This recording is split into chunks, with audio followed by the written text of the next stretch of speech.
This story is called There's No Time.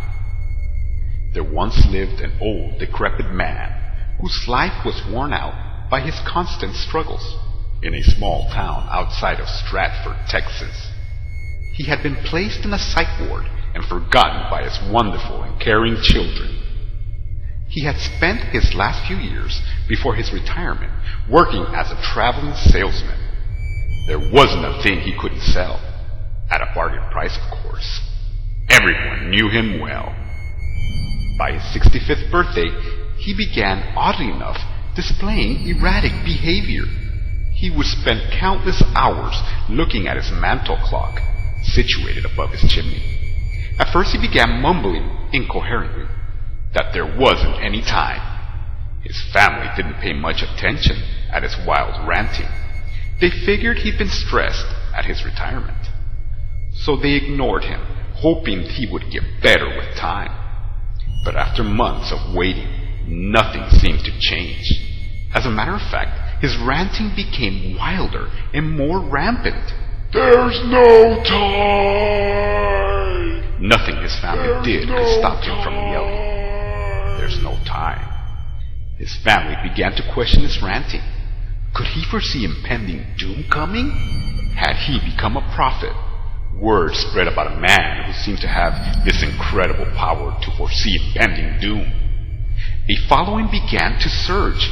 People from all over the city began to flock to hear the old man's message. There's no time! Soon after, people began to empty out bank accounts, sell their personal belongings, and quit their jobs on the account of the old man's message of impending doom. After a few months of this madness, his family could no longer support his bombastic tones. His declamatory statement, "There's no time," would reverberate throughout the walls of his small town. There's no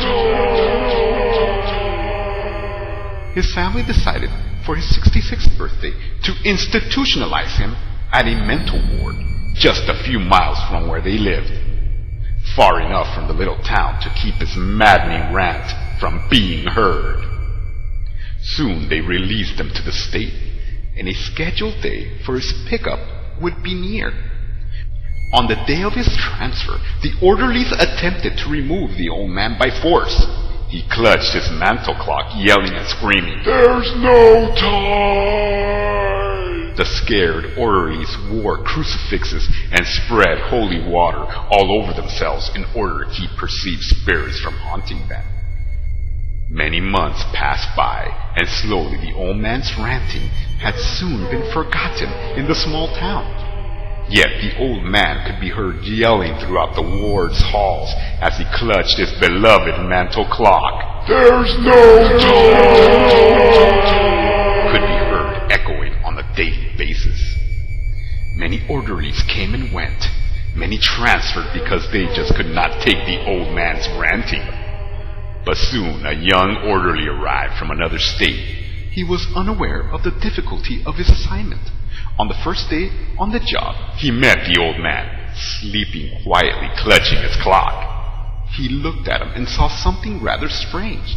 He quickly ran to the supply room, grabbed some items, and ran back before the old man woke. He quickly grabbed the old man's mantel clock from his death grip, inserted batteries, and adjusted the time. Just then the old man woke, snatched the clock from the new orderly. As he gave him a perplexed look, the old man opened his mouth wide and yelled, Now there's time!